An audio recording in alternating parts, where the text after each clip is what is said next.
Good afternoon students. आज हम लोग इस वीडियो के अंतर्गत जो part 36 translation from Hindi to English, इसमें वीडियो नंबर 1 में वर्ब टू बी का मतलब होता है होना के प्रेजेंट टेंस के रूप में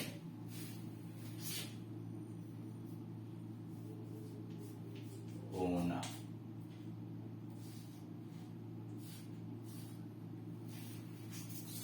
इज आर वाज वर्ब का प्रयोग कैसे किया जाता है, यानी पास्ट टेंस में वाज वर्ब, प्रेजेंट टेंस में इज आर, फ्यूचर टेंस में विल बी और शैल। इनका प्रयोग कैसे आप करेंगे हिंदी वाक्यों का अंग्रेजी में अनुवाद करते समय, उसके विषय में जानकारी प्राप्त करें। इसीलिए यहां देखिए लिखा हुआ वर्ब टू बी का मतलब होना। प्रेजेंट टेंस में इसका रूप होता है is are am. Singular number third person subject के साथ, यानी he, she, it, Ram, Shyam, Mohan, एक आदमी, आई को छोड़कर।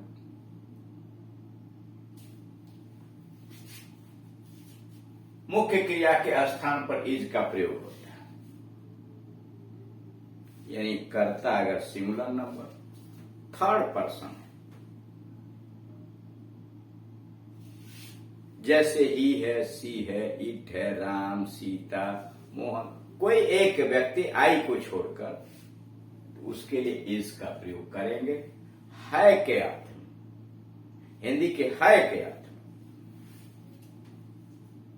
और अगर कर्ता के स्थान पर तुम लोग, यू, वी, दे, यानी सेकेंड पर्सन,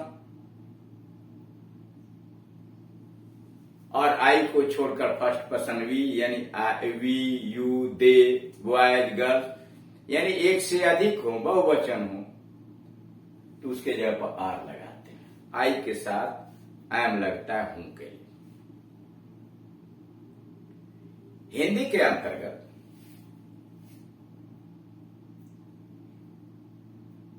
इसके लिए दो शब्द प्रयोग किए जाते हैं।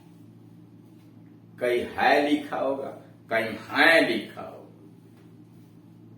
जैसे वह एक विद्यार्थी है,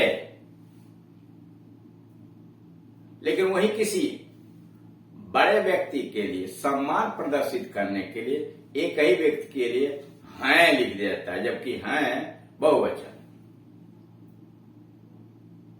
जैसे उसके पिता डॉक्टर है नहीं, हैं।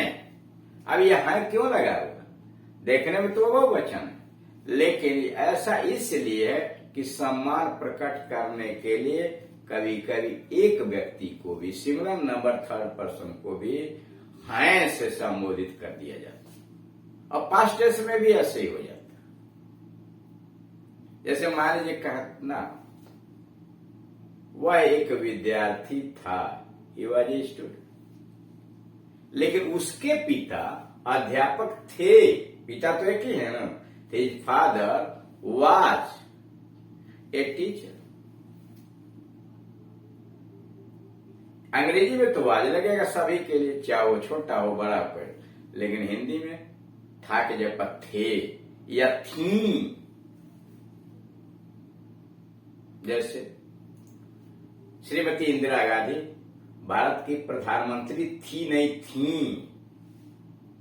Mrs Indira Gandhi was the prime minister of India. तो इस तरह से आप देख रहे हैं कि हिंदी का है, मैं, हूं, ये ऐसे शब्द हैं जो विभिन्न स्थानों पर विभिन्न प्रकार से प्रयोग किए जाते हैं। सम्मान प्रकट करने के लिए जहां है लगाना, वहां है भी लग जाता है। अब आइए मुख्य बात पर कि अगर ये है, हूं, है मुख्य क्रिया के रूप में आए हो, अकेले आए हो वाक्य के अंतर्गत, तो ऐसे वाक्यों का हिंदी से अंग्रेजी में कैसे अनुवाद करें। इस प्रकार के वाक्यों में कोई एक्शन नहीं होता है, ये बिना एक्शन वाले वाक्य हैं। बी से बनने वाली जो क्रिया है इज आर एम वाज उसमें कोई एक्शन नहीं होता है, इसलिए इसे टू बी वाले वाक्य भी कहे जाते हैं। अब आइए अफर्मेटिव सेंटेंस में ट्रांसलेशन कैसे बताया जाता है। अंग्रेजी में आप जानते हैं सबसे पहले सब्जेक्ट लिखा जाता है, फिर वर्ब यानी क्रिया लिखी जाती है, उसके बाद ऑब्जेक्ट, कॉम्प्लीमेंट आदि सभी वाक्यों में सारे पार्ट्स ऑफ स्पीच तो आएंगे नहीं, सारी बातें तो आएंगे नहीं, तो इसके लिए अलग अलग प्रकार है। सबसे जरूरी है कि पहले सब्जेक्ट लिखिए कर्ता, तब क्रिया यानी वर्ब लिखिए, और उसके बाद ऑब्जेक्ट देख लीजिए, ऑब्जेक्ट है तो लिखिए, फिर कॉम्प्लीमेंट, नहीं है तो एडवर्ब होगा। अब जैसे यहां दिया है अफर्मेटिव सेंटेंस स्वीकारात्मक वर्ब, वह एक ईमानदार लड़का है, he is an honest boy. An इसलिए लगा कि ये लिखते तो हॉनेस्ट है लेकिन पढ़ते हैं ऑनेस्ट, तो जब भी उच्चारण देखा जाता है कि जब उच्चारण स्व से शुरू होगा तो उसके पहले एन लग जाएगा, तो he is an honest boy. Sita मेरी बड़ी बहन है, देख रहे हैं, सीता मेरी बड़ी बहन है, रिस्पेक्ट के लिए। तो सीता इज, अंग्रेजी में कोई सम्मान नहीं होता, सम्मान प्रकट करने के लिए कोई अलग अलग शब्द नहीं है। प्रधानमंत्री भी इज और छोटा व्यक्ति भी इज से ही संबोधित किया जाएगा, तो इसीलिए Sita is my elder sister.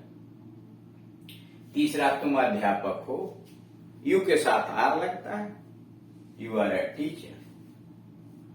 मैं बहुत भूखा हूं, आई के साथ एम, हूं के लिए am, I am very hungry, मैं बहुत भूखा हूं, I am very hungry.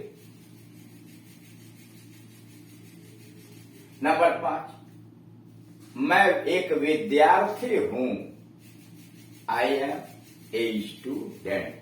Student का उच्चारण देख रहे हैं, यस से शुरू है और व्यंजन से आ रहा है स्टूडेंट, तो इसलिए उसके पहले ए लगा। मिस्टर सिंह, श्री सिंह राजू के पिता हैं। Mister Singh is Raju's father, mister Singh is Raju's father. है, हिंदी में है बहुवचन है, लेकिन आदमी तो एक है ना, इसलिए इज लगाया। पृथ्वी गोल है, द अर्थ इज राउंड, पृथ्वी गोल है, द अर्थ इज राउंड। आज तुम्हें देर हो गई है, देखिए हिंदी जरा देखिए, देर हो गई है,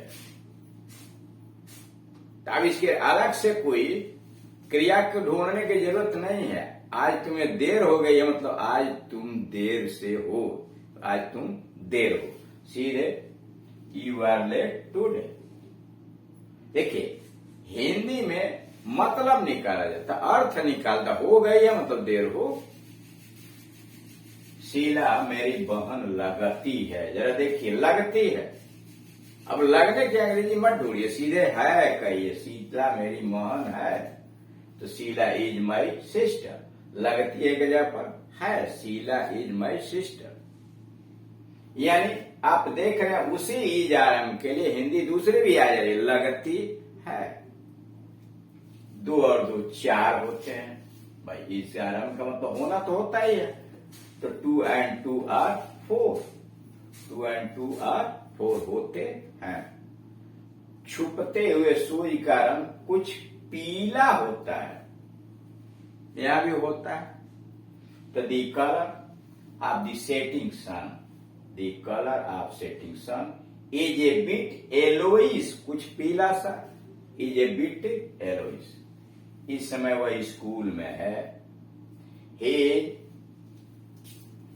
in the school at this time, he is in the school at this time.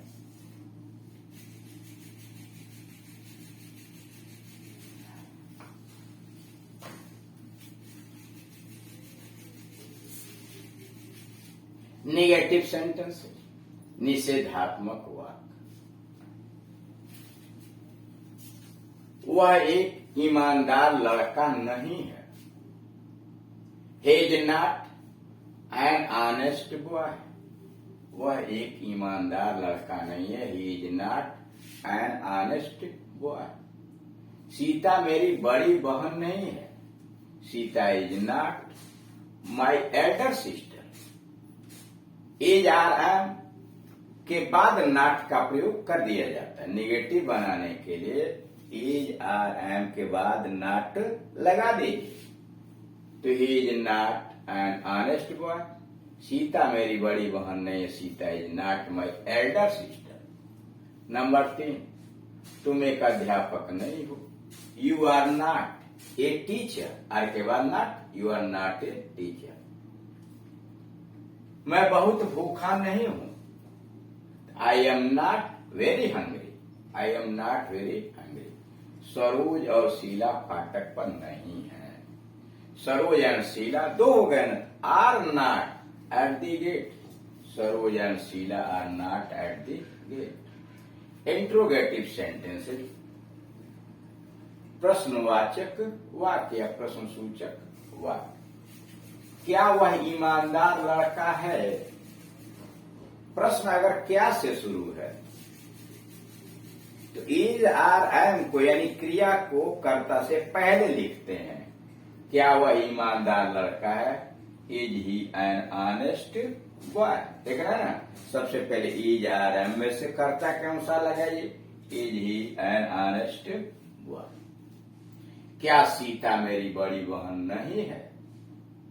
As Sita not my elder sister. Negative भी है, देख रहे हैं, इज और नॉट सीता के बाद। Is Sita not my elder sister. क्या तुम एक अध्यापक हो? Are you a teacher. You के साथ आर लगता है तो यू के पहले आर लिख दिया। Are you a teacher. क्या मैं बहुत भूखा नहीं हूं? Am I not very hungry. Am I not very hungry. तुम यहां क्यों हो? Why are you here. तुम यहां क्यों हो? Why are you here. क्या कमरा हवादार नहीं है?